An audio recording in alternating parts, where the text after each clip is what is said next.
I mean, Like, do you remember where it is that you first fell in love with sports? We were talking about the original team that dragged you in. We've got a couple of disasters here. Do you remember what you saw on television that made you a sports fan when you were young? Brazil. Oh, man, to be young in Sudanese, to be gifted by the gods with this immense, immense privilege of saying, hey, you like soccer? Yeah.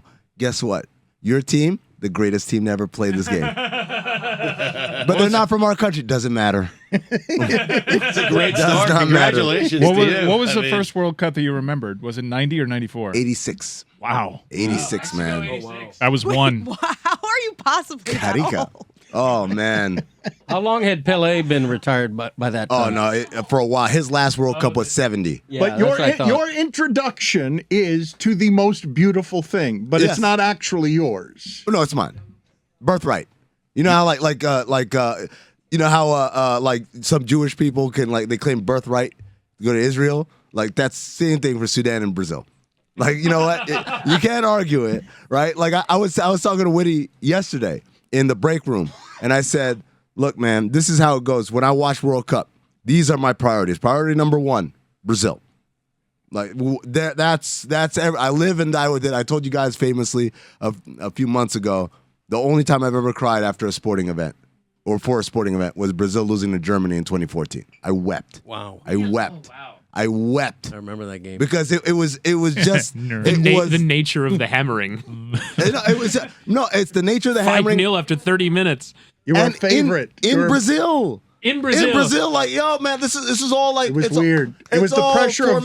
formalities. But it was the pressure. Like Brazil got crushed under the weight of they were going to make you cry playing in their home country. And Neymar had just gotten hurt. They broke his back, They mourned For in real the this street. time, though. they mourned in the street as if he had died 2 days before. David Luiz comes out as the captain. They sing the most stirring edition of the national anthem that has ever happened. The goosebumps. Yeah, the Oh my goosebumps. God. And 6 minutes in, Mario Götze just rips him to shreds. Yo, I can't explain to you guys because here's the thing. In my everyday life, even I'm a Giants fan in football, but I'm so cynical. I've been in and out of the professional sports for now close to 20 years, right? Whether it's media, whether it's working for a team. So it's all dead in me. I don't care. People don't understand. I really don't care who wins and loses. I'm happy when the Giants win. But when they lose, people, the Giants win. I'm like, I don't care. When I tell you that feeling of being down 3-0 like 10 minutes into a game. I mean, did you cry before it was over? No. This is how I empathize with fans. Being down 3-0 and saying, there's still a lot of game left. Hold on, guys. No, did you say at It's soccer, 2-0, there's not, 7 minutes though. in, you're like, most dangerous lead in sports? Yeah, like just all of these stupid rationalizations in my brain because I couldn't come to grips with the reality. And I think it was 4 when I was like, oh my God. And 5, I was distraught. And then they scored. It was 5-1. And I'm like, okay, this is how it starts. The greatest comeback in the history of sports.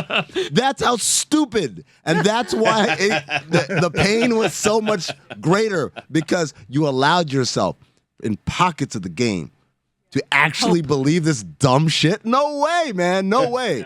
This begs the question, would you rather have like the dramatic, devastating sports tragedy when you're young or when you're an adult? Because, I mean, I imagine a lot of people were roasting you on Twitter. Yeah. Your colleagues were making fun of you. But, like, you had this amazing experience growing up where you were always happy all the time watching this team. It's not even just happy; it's expected to win. Brazil at every World Cup they enter you have this confidence of I'm swaggering into every tournament that I walk into. Even still, Brazil are co-favorites to win this World Cup because you just get to assume that my team is going to win. We talk about the term championship or bust a lot, but like for Brazil, that shit is real. That's real. It's like Jamaica track, right? It's like, hey, all of these things we may be all right in or not so good or needs improvement, but this is a non-negotiable. There's an expectation, you're saying. It's not even expectations, Stugotz. It's like it's like coming home and saying, "Hey, I got a C, I passed." Like, what? That doesn't. We don't have that in my house. But isn't it the same? I guess it'd be even bigger than how America feels like its birthright is to be great at Olympic basketball. We're the best basketball players because it's not just that Brazil was the best; they play it better than you. They know they play it better than you. The beautiful game is made beautiful by the way they play it. They play with the style and grace of the country, and the country is prouder of no thing than it is of that football team. Yogo Benito. By the way, just to finish out my World Cup objectives, number 1 is Brazil winning. Number 2 is root for any team from the African continent. That's my way of giving back, right? Number 3, I don't want to feel like I'm selling out because I'm going to Brazil, but that's my birthright. What can I do? Number 3 is Argentina must fail, but it must fail spectacularly, like in a very embarrassing, messy. You're in luck because the table is set. Oh man, I'm here for it. I'm waiting for it. I'm waiting for Messi to once again be a fraud. Did you weep before the game was over? Before it ended, were you weeping? Maybe, yes, but it was late in the game. It was when I was finally coming to grips. And again, I think what moved, now as I psychoanalyze myself, I think what moved me to tears wasn't getting this annihilated. It's that getting annihilated and somewhere in there finding a glimmer of hope. I just felt so stupid. Like, how could you think? Oh, that's great. Because this is what happens in soccer. When you're down big and you score, the guy who scores or whatever, or the guy closest, you run to the back of the net, you pick up that ball, and you sprint back to. I love it. You got hey, come on. We're No not wasting going to time. waste time. Right, running we're going to preserve as much clock as we can, and in that, when you're down 5-0, you score 1, and a guy's running. In that is this stupid belief that guys. The greatest comeback of all time happens one goal at a time. But I mean, this is what happened to you, and this is the greatest of the sports fandom things, where you get so much identity tied up in the stupidity that it's not merely that you were a fool to hope at 5-1. It's you've now lost.